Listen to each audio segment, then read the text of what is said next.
Well, I have spent my fourth night in the camper, and so far I love it. I mean, I haven't had to deal with certain things yet. I still have my apartment, so I still have access to laundry and that kind of thing, but I am moving my things over. Obviously, I still have a long way to go, but I do have 60 days to get out of the apartment, and I'm already seeing so many places where I'm not afraid of getting rid of things. Several years ago, I read that Marie Kondo book. I think it's called The Magical Art of Tidying Up.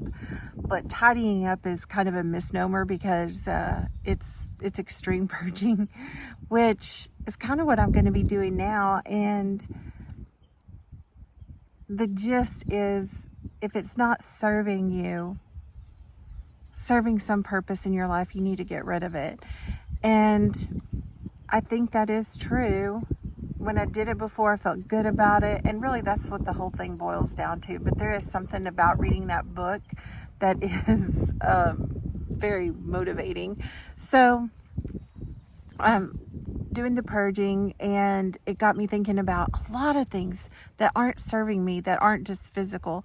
There's things that you hold on to in life that don't serve you well, but you continue to hold on because you think it's valuable, or you think this is something that you need, but maybe you don't. Look, I still am open to the idea that I might hate this camping RV life, but right now it feels freeing. I'm no longer afraid of what happens in 2 months when I get my last child support check. I'm no longer worried about feeling in a rush to find a second job or start a whole different job, or feeling like I need to move to another town to find a better job, because I like my job. It just isn't enough money to live the way that I have been living. So there's that. And also, it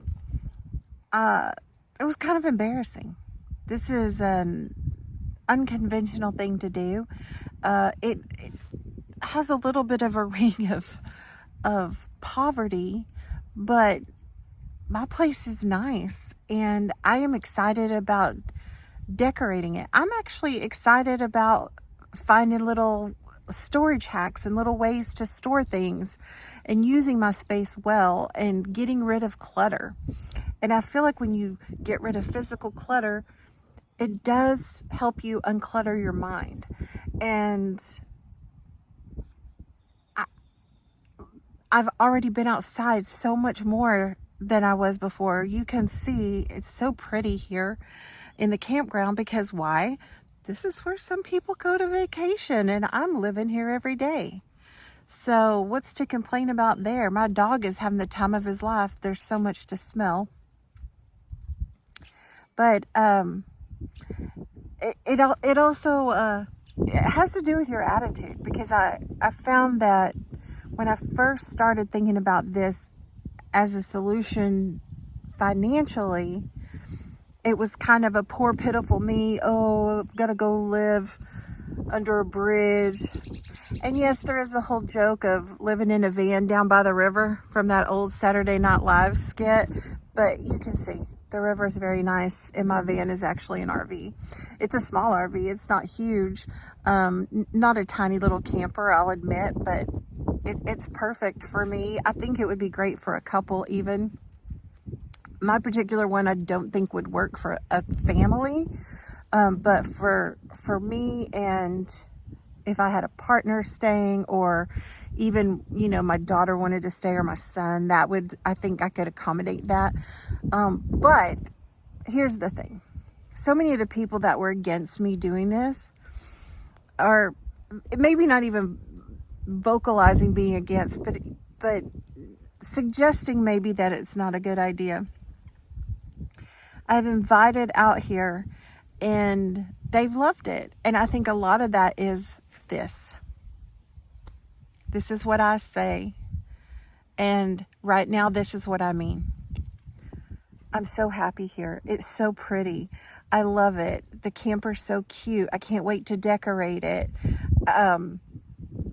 That kind of thing. I'm excited that I won't be pinching pennies. And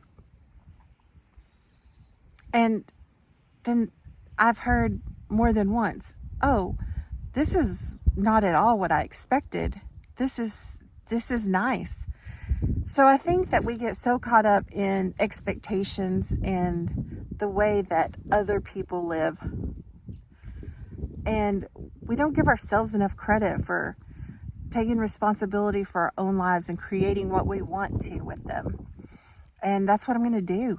I'm just going to do that. And if I'm weird, so be it, I mean, I think especially once you reach a certain point in your life, a certain age maybe, you just understand that your life is yours. Nobody's going to make it for you. And if they are, get away from that. That's not right. So it made me think about manifesting too. I've heard a lot about people talk about manifesting something. And I don't know about it. I haven't really studied it or looked into it, but here's what I think about that. My understanding is that a lot of it is a thought process, and but whatever you want to call it, when you get on something, some idea, your energy goes there.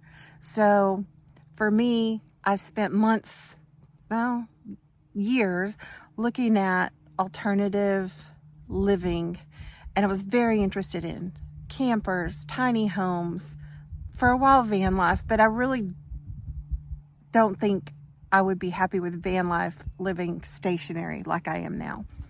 But my energy has flowed there. My energy has done the math. That it's like a program working in the background, right? Even when I'm not consciously thinking about it, my brain is working through some of this stuff. And so far so good. And I just would say, you can figure this out. Maybe this isn't what you want to do, but maybe you want to do something else.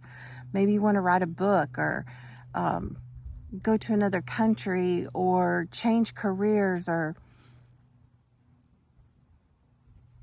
I don't know, anything. Get married when you're 75. I don't know. But here's the thing.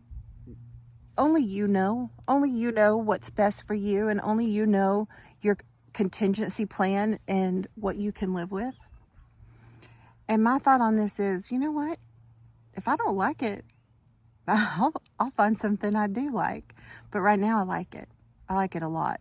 And I am surprised at this point by how much I do like it. So, yeah, it's a long way to go still, but I'm thrilled if you're watching, and if you've watched to this point, thank you. And that's all. Did I ever say my name? Oh yeah, I'm Charlotte, and I'm a Gen X working toward retirement and making this part of my life the best part of my life. Guess that's all I got for now. Thanks, y'all.